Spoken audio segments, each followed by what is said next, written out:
How to withdraw money cash from HDFC Bank ATM machine in 2021। सो इस step in process को किस तरीके से अप्लाई करना है HDFC बैंक के ATM मशीन में और मनी विड्रॉल का प्रोसेस किस तरीके से कंप्लीट करना है। यहाँ पर जो टॉपिक है स्पेशली फॉर मैं न्यू यूजर्स के लिए कवर करो जो फर्स्ट टाइम ATM मशीन का यूज़ कर रहे हैं। तो at the time of the beginning यहाँ पर बिल्कुल भी अवेयरनेस नहीं होता है कि किस तरीके से ATM मशीन से मनी विड्रॉ करना है। बट यहाँ पर वो HDFC बैंक हो या कोई भी बैंक का ATM मशीन हो, हर एक बैंक का जो मनी विड्रॉल का प्रोसेस होता है वो मोस्ट ऑफ द केसेस में सेम ही होता है। बट जो ऑप्शन होता है वो आगे पीछे होता है। समटाइम्स किसी बैंक के ATM मशीन में आपको पिन का ऑप्शन आगे मिल जाता है तो किस में आपको लास्ट में मिलता है। HDFC बैंक में थोड़ा सा डिफरेंट है as compare to other bank, लेकिन जो यूज़र इंटरफेस है as compare to other ATM machine it's very simple. Let's यहाँ पर प्रोसेस किस तरीके से कंप्लीट करना है। तो यहाँ पर लेकिन एक बात का ध्यान रखना है, जो कोई भी अगर आप ATM मशीन यूज़ करो और जब भी आप ATM मशीन को यूज़ करने के टाइम पे आपको अपनी प्राइवेसी और सेफ्टी का ध्यान रखना है। ATM मशीन में किसी भी अदर पर्सन को इंटर नहीं होने देना है जब तक कि आपका ट्रांजैक्शन कंप्लीट ना हो। और ATM मशीन यूज़ करते वक्त आपको जब भी आप पिन इंटर करो तो मेक श्योर कि आपको एक हाथ से अपने पिन यानी कि कवर करना है, उसके बाद ही आपको अपना पिन इंटर करना है। बिकॉज यहाँ पर किसी भी पर्सन को आपका पिन पता चल जाएगा अगर वो आपके बैक साइड में खड़ा रहो। तो पिन इंटर करते वक्त आपको अपने दूसरे हाथ से अब उस पिन को कवर करना है और मेक श्योर कि किसी और को आपका पिन बिल्कुल भी पता नहीं चलना चाहिए। तो सबसे पहले आपको जो अपना कार्ड है वो आपको ATM मशीन में इस तरीके से एंटर करना है। और अगर आप डेबिट कार्ड यूज़ कर रहे हो तो जो आपका डेबिट कार्ड का जो चिप है वो ATM मशीन के साइड में होना चाहिए लाइक दिस। और उसके बाद आपको इस तरीके से कार्ड को छोड़ देना है। ऑटोमेटिकली जो आपका ATM मशीन है वो कार्ड को रीड करेगी।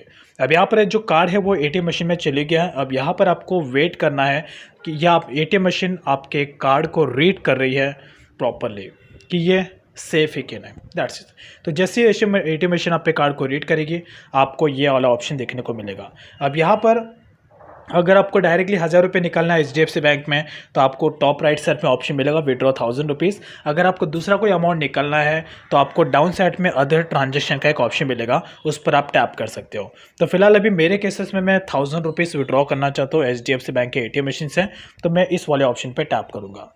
अब उसके बाद यहाँ पर आपको ऑप्शन आएगा पिन एंटर करने का। तो जब भी आप पिन एंटर करो मेक श्योर यहाँ पर ATM मशीन भी आपको अलर्ट कर रहा है कि आपको एक हाथ कवर रखना है, उसके बाद आपको पिन एंटर करना है as you can see at the down side में।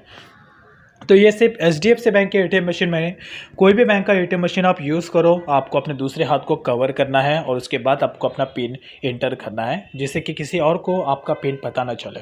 पिन एंटर करते हुए आपको प्रॉपर्ली ध्यान रखना है बिकॉज 3 बार अगर आपने अपना पिन रॉन्ग एंटर किया तो आपका ATM कार्ड ब्लॉक्ड हो जाएगा। सो कीप इन माइंड, ये सिर्फ HDFC बैंक का नहीं है, सारे बैंक का यही रूल होता है। अब उसके बाद यहाँ पर पिन जैसे आप एंटर कर लोगे देन ऑटोमेटिकली आपका जो कैश है वो प्रोसेस में होगा। अब यहाँ पर जब तक कि आपका कैश प्रोसेस में है आपको ATM के कोई भी बटन पे आपको बिल्कुल भी प्रेस नहीं करना है जब तक कि कैश विड्रॉ ना हो जाए। कैश विड्रॉ जैसे होगा उसके बाद आपको अपना ATM कार्ड निकाल लेना है और उसके बाद आपको अपना कैश रिमूव लेना है लाइक दिस। तो फाइनली जो HDFC बैंक का जो ATM मशीन है उससे मेरा कैश विड्रॉ हो गया है एज यू कैन सी। और जैसे ही आपका ट्रांजेक्शन पूरा कंप्लीट हो जाए आपका कार्ड आप रिमूव कर लो और ATM से निकलते वक्त जो कैंसिल बटन है उस पर एटलीस्ट आपको 5 to 6 टाइम इस तरीके से टैप करना है जिससे कि आपका पूरा डिटेल कैंसिल हो जाएगा। That's is all about.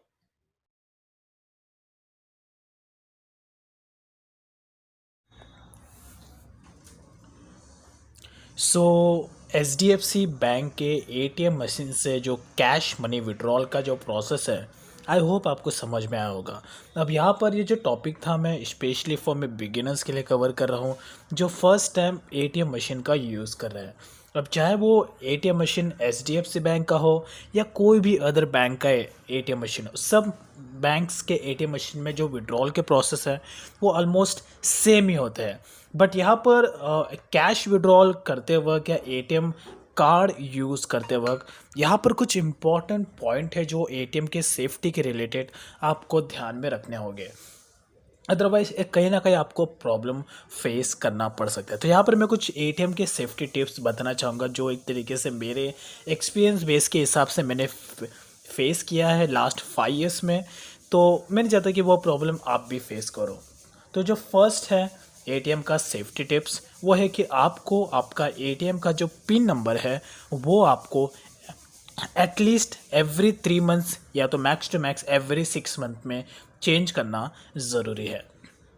अब यहाँ पर ये जो मिस्टेक है ये बिगिनर्स करते हैं, because at the time of the beginning यहाँ पर उन्हें अवेयरनेस नहीं होता, वो ये सारी चीज़ों को एकदम नॉर्मल समझते हैं। एटीएम का जो पिन है उसे आपको एटलीस्ट एवरी 3 मंथ्स में या तो 6 मंथ में चेंज करना ज़रूरी है। तो अब ये क्यों इंपॉर्टेंट है, बिकॉज आज के टाइम में मोस्टली हम अपना जो एटीएम कार्ड है कभी ना कभी अपने फ्रेंड्स सर्कल में या तो अपने रिलेटिव में कभी ना कभी किसी कुछ सिचुएशन की वजह से हम उन्हें एटीएम कार्ड दे भी सकते हैं, तो किसी न किसी पर्सन को हमारा एटीएम का पिन पता होगा ही होगा। तो एज ए सिक्योरिटी पर्पस हमें अपना एटीएम का जो पिन है वो एटलीस्ट चेंज करना ज़रूरी है, बिकॉज ये कहीं ना कहीं हमारे सेफ्टी, हमारे फाइनेंशियल क्राइसिस से सेफ रहने का एक तरीके से एक प्लेटफॉर्म हो सकता है।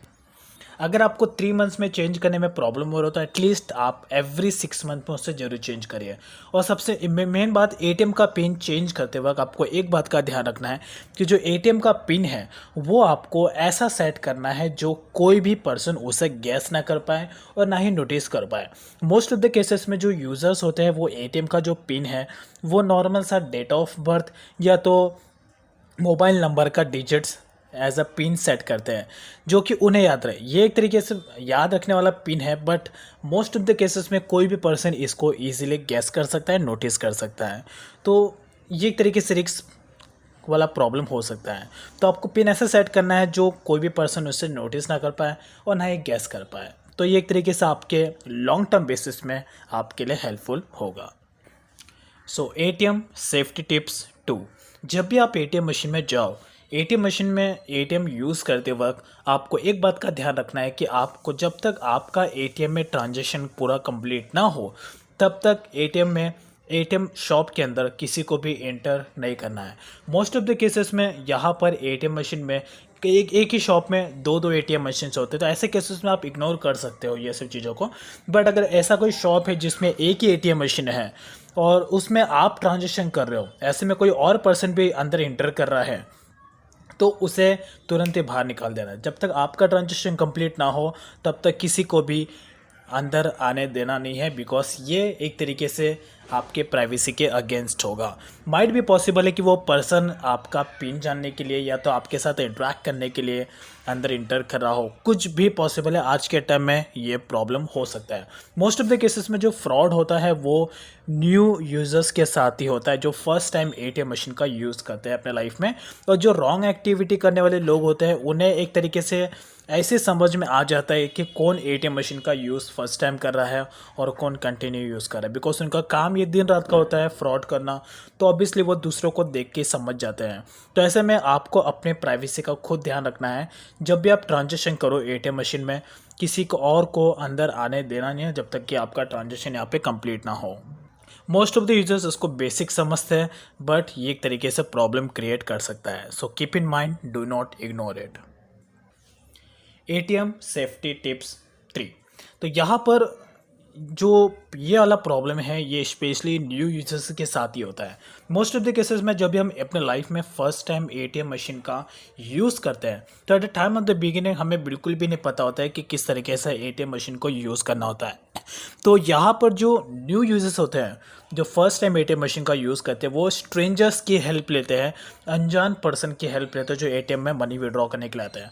अब यहाँ पर कभी कभी जो पर्सन होता है वो हॉनेस्ट होता है जो आपकी हेल्प करता है जनरली, बट वो भले वो पर्सन जेन्युइन है लेकिन उसे आपका पिन पता चलेगा ही, बिकॉज वो आप उसकी हेल्प ले रहे हो और वो आपकी हेल्प कर रहा है। तो ऐसे में एटीएम का पिन उसे पता चलना नॉर्मल सी बात है। अब यहाँ पर माइट भी पॉसिबल कि वो हॉनेस्ट है, लेकिन ऐसा कभी कभी सिनेरियो भी होता है कि क्या पता जो पर्सन है वो हॉनेस्ट है, लेकिन उसके अलावा अगर ऐसा कोई पर्सन आपको मिल जाए जो एक तरीके से रॉन्ग एक्टिविटी करता है, फ्रॉड करता है, और आप उससे बाय मिस्टेकली उससे ही स्ट्रेंजर से हेल्प लो, तो माइट भी पॉसिबल है कि कुछ ना कुछ प्रॉब्लम क्रिएट हो सकता है। तो डू नॉट इग्नोर इट, ये इम्पॉर्टेंट है।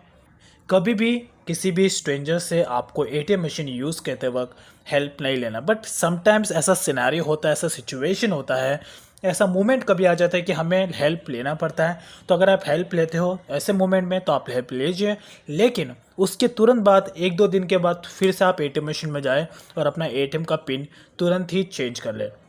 और मोस्ट ऑफ द केसेस में स्ट्रेंजर से हेल्प लेना अवॉइड ही करें। अगर आपको एटीएम मशीन यूज़ करना नहीं आता है तो आप अपने किसी फ्रेंड की हेल्प ले सकते हो, अपने फैमिली मेम्बर्स की हेल्प ले सकते हो, या तो अपने किसी रिलेटिव की हेल्प ले सकते हो। अपने नेबर्स में कि कोई ऐसा बंदा होगा जो एटीएम मशीन को यूज़ करता होगा, उसकी हेल्प ले सकते हो। आई नो कि ये मोमेंट थोड़ा एकदम शर्म वाला फीलिंग होता है, आपको कहीं ना कहीं शर्म फील होगा, लेकिन आप रिस्क से फ्री रहोगे। अननेसेसरी आपको रिस्क नहीं लेना है, ये कोई इन्वेस्टमेंट नहीं है जो आपको रिस्क लेना है, राइट। तो मोस्ट ऑफ द केसेस में जब तक कि कुछ इंपॉर्टेंट सिचुएशन ना हो, किसी भी स्ट्रेंजर्स का हेल्प नहीं लेना है एटीएम मशीन यूज़ करते वक्त, बिकॉज ये आपके प्राइवेसी के अगेंस्ट होगा। ATM safety tips 4।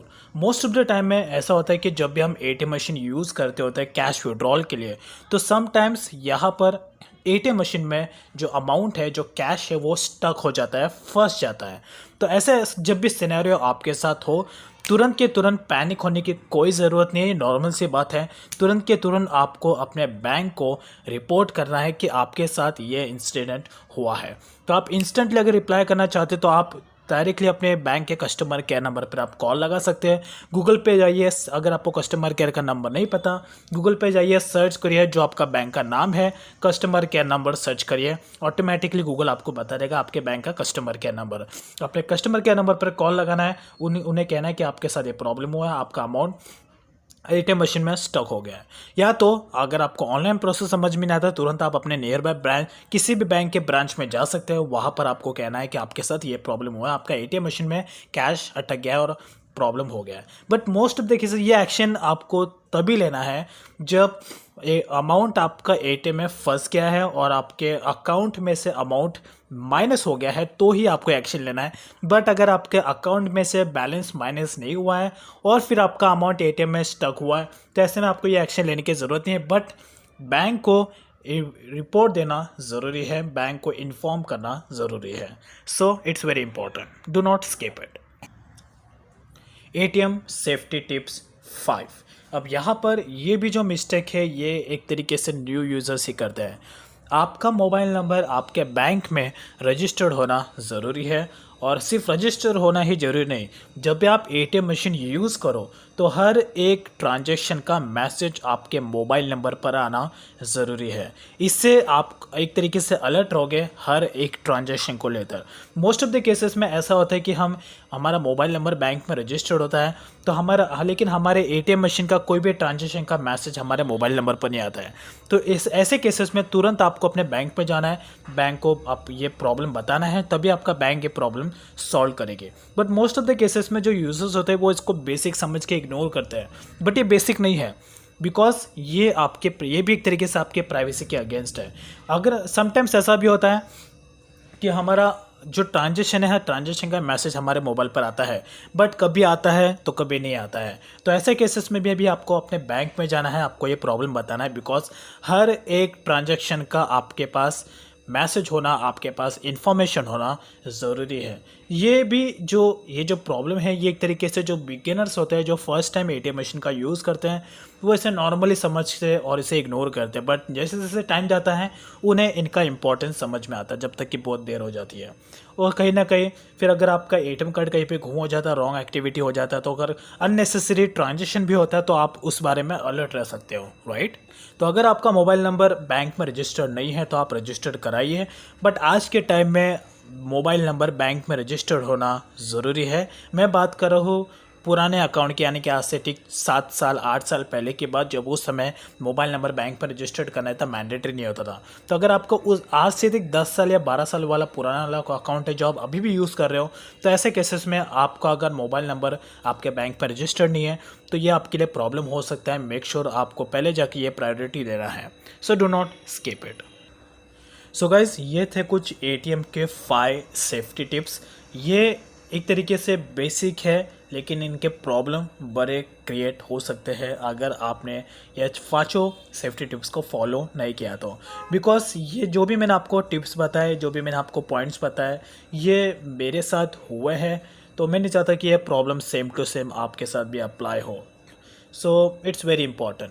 But still अगर आपको और भी कुछ एटीएम के रिलेटेड या अगर अपने बैंकिंग इन्फॉर्मेशन के रिलेटेड कुछ भी क्वेरी होती है, कुछ भी डाउट होता है, then you guys can directly contact me on my Instagram account, Facebook account और ट्विटर अकाउंट। तीनों का लिंक डिस्क्रिप्शन में है, वहाँ पे जाके आप डायरेक्टली मुझे मैसेज कर सकते हैं। So that's is all about. I hope आपको समझ गया होगा HDFC बैंक के ATM मशीन का कैश विड्रॉल का process. But still if you have any query then you can directly contact me without any hassle. Thank you.